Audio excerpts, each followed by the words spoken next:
News. London Transport say they may have to close the underground system due to an infestation of horses.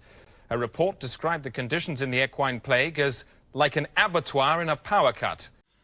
What's up, YouTube? Hello.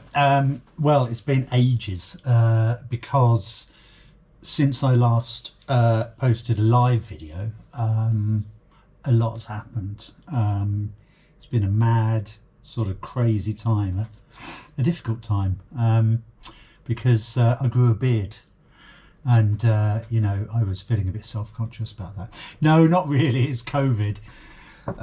So it's pretty serious, obviously. A stupid thing to say, really. But I'm in the high risk, one of the high risk groups.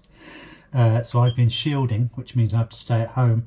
Got my handy pulse oximeter here. You can see. Let's just get it the right way up for you. And I don't know what that says, but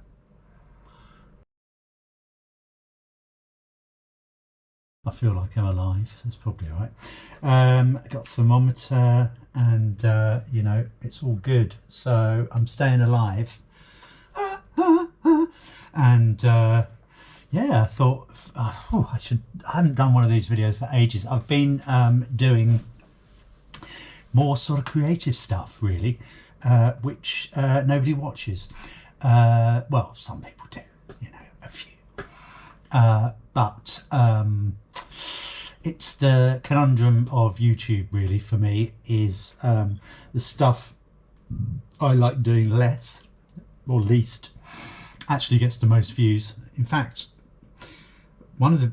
now finally the most viewed video I've got is of something really good, which is Jim Jeffries. For a long time it was Fluffy Iglesias, who is one of the comedians that I don't like at all, or think is funny, but because he was so popular it had like 1,000 views or whatever, and now it's been royally had its arse spanked by Jim Jeffries, if you can imagine such a thing. Jim Jeffries spanking Fluffy Iglesias' arse. I can imagine, actually, bizarrely. So yeah, anyway, I'm nearly up to 150 subscribers, so I'll have to think of something exciting to do when that happens. But I thought it's time to do things that people want, not things I like, not things that mean anything to me, but things that get me views. So here we are with Stewart Lee. I just call this Pope Face, really. So let's literally, I haven't said this for ages, dive right in, shall we? It's the thinking man's idiot, Mr. Stewart Lee!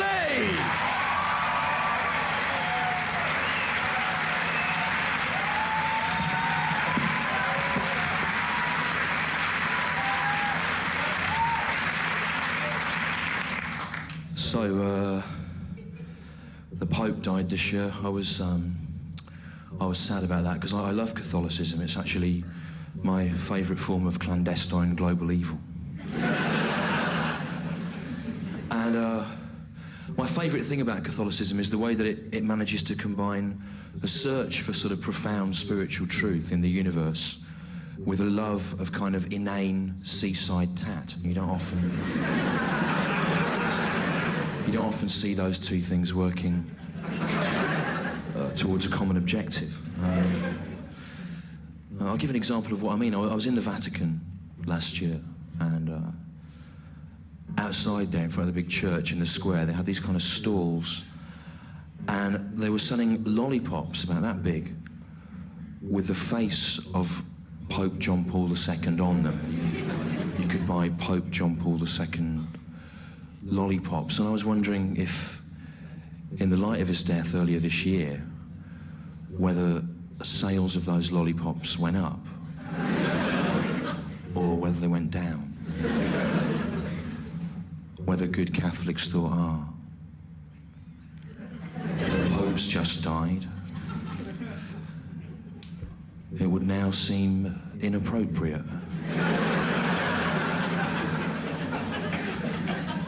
to lick a sugar effigy of his face.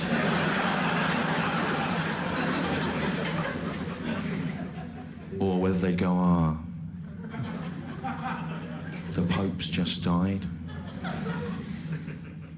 What better way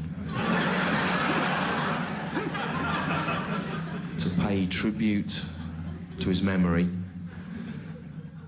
than to lick a sugar effigy of his face?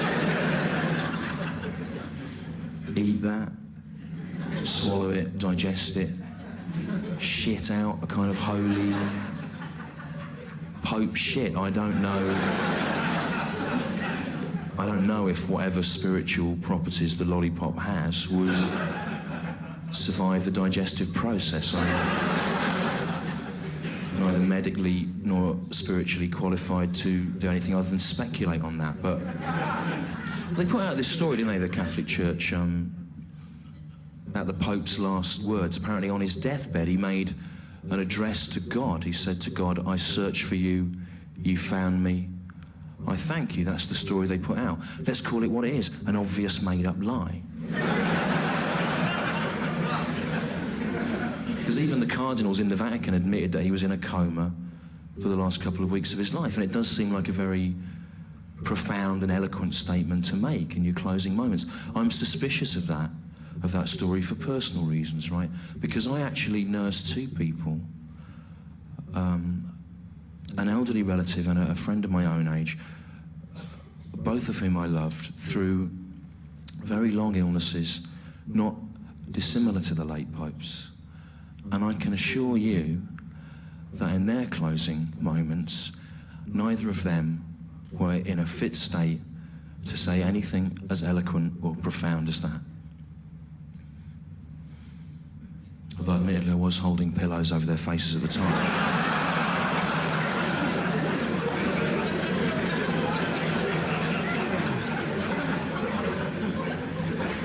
But you know, it was an act of love. Of course, some consternation here, of course, the Pope's funeral, because it ended up being scheduled for the same weekend as the wedding of Prince Charles and Lady Camilla Parker Bowles, and they actually ended up moving that wedding to avoid a clash of interests. I don't think they should have done that. They should have left that wedding where it was, because for me, that's what split-screen television technology was invented for.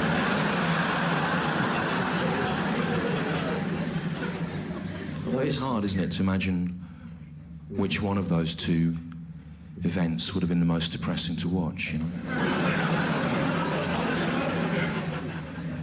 The public veneration of a wrinkled old corpse.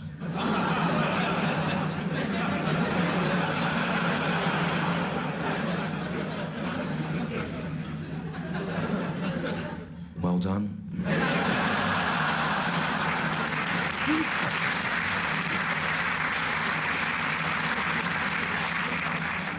Let's hope the viewers at home are operating with the same lightning reflexes. You might think some comedians think, oh, they guessed the punchline, that's a shame. I actually welcome it. I think it's good, because it's quite hard to write jokes.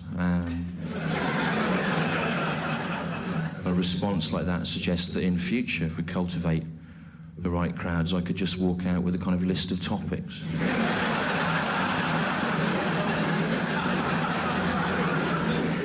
Read them out, and you could think of something amusing in your own imagination. But if you didn't enjoy the show, it would be your fault.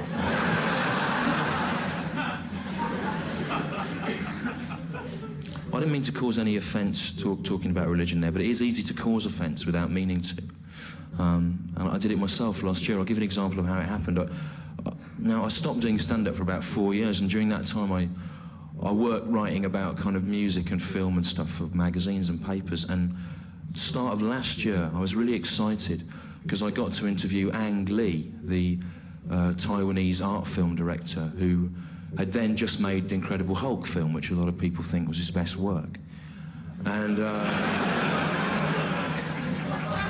I was really excited because I started reading Hulk comics when I was 7, and 30 years later I still read them, so I was really excited to talk to Ang Lee about the Hulk.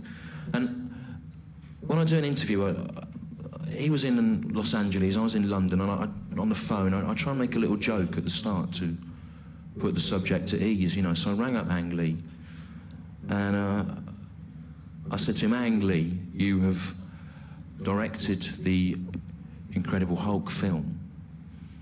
You must be very excited and proud. But don't make me Ang Lee.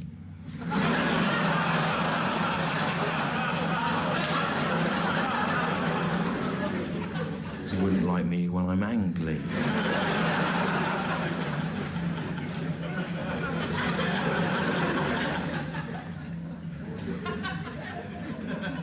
And there was a long silence. After a while, Ang Lee said, I'm sorry, what did you just say? And I said, Ang Lee, you have directed the Incredible Hulk film. You must be very excited and proud, but don't make me Ang Lee. You wouldn't like me when I'm Ang Lee. And then there was another long silence, and then Ang Lee said, I'm sorry, can you repeat that? And I said, no, there's no need, it was just a stupid joke. And he went, no, what did you say? And I said, Ang Lee, you have directed the Incredible Hulk film. You must be very excited and proud, but don't make me Ang Lee. You wouldn't like me when I'm Ang Lee. And Ang Lee said, yes, I thought you said that. I heard you the first time. Why did you say that? I said, well, it's just a joke, you know. I expect loads of people have made that joke to you. And he said, no one's ever done it before. What did you mean? And I said to him, well, you know the Hulk film? And he went, yeah.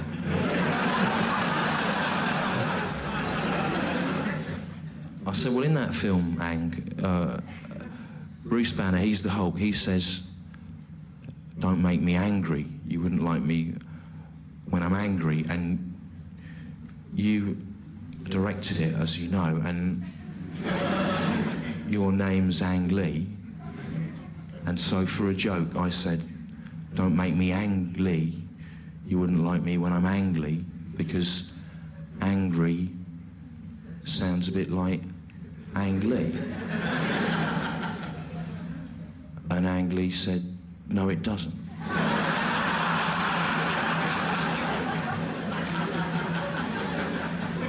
And I said, come on, Ang, be fair. Ang Lee does sound a bit like angry. And he said, no, it doesn't. He said, Ang Lee is a completely different word to Ang Lee.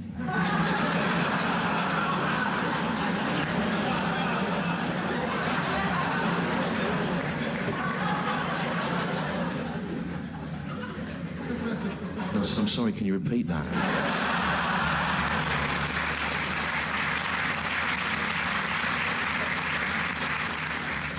He said, yes, gladly. He said, Ang Lee is a completely different word to Ang Lee. And I said to him, I don't know what you're talking about, Ang. That's not the point I'm trying to make. What I'm saying is that Ang Lee sounds similar to angry. You swap those two words around in a sentence, people notice there's been a slight change from whence the humour arises. Ang Lee is actually the same word as Ang Lee. If you swap those two words round, no one would notice anything had happened, because they're the same word. And I don't understand how you can have gone down this blind alley. It's so obvious what the joke is. I don't see how you're having such a problem. Then he interrupted me. He went, oh, I get it, he said.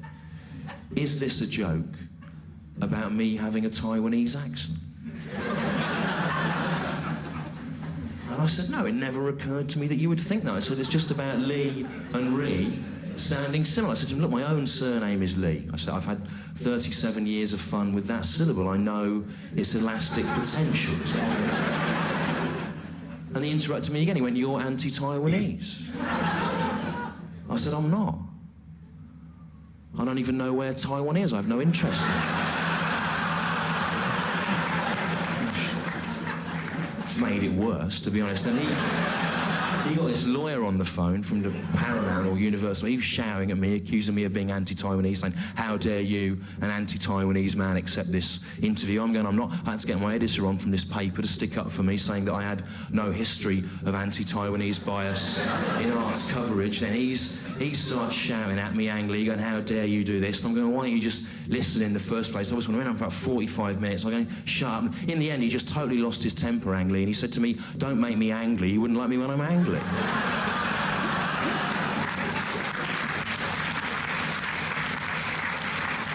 said, you've proved my point, you fucking Taiwanese idiot.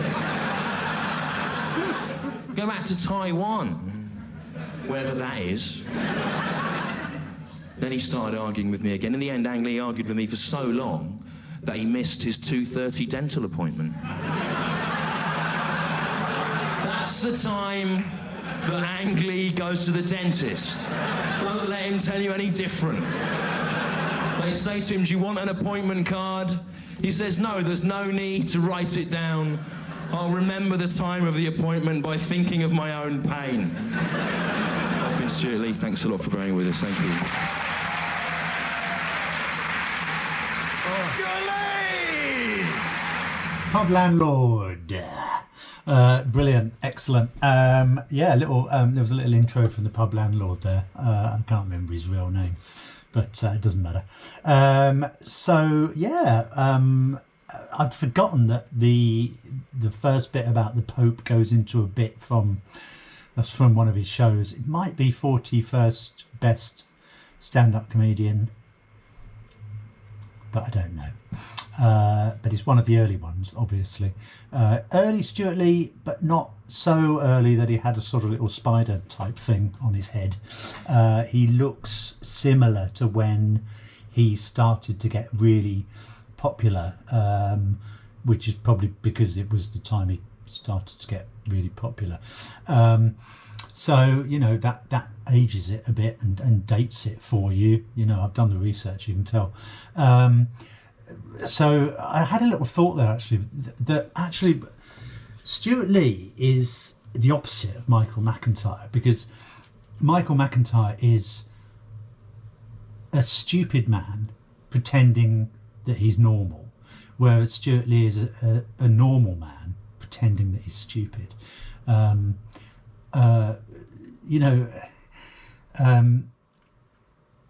Stewart Lee is intelligent, and he sort of plays a character and dumbs himself down, whereas the other fat bastard just sort of pretends he's like you, but actually is just a bit of a twat. And that's probably the most profound thing I've ever said in one of my review reaction videos, frankly. So there you go. I'm still alive. I'm working from home, which is handy because it gives me lots of time to do YouTube stuff. If you like this video, then don't hit the notification button, etc. And yeah, I'll see you soon. So don't nobody go nowhere. Special staff who had to patrol the darkened tunnels every day and kill the horses with hammers. But now, say officials, the horses have become a menace. Due to a large pile of horses blocking the line at Marble Arch, all services have been cancelled.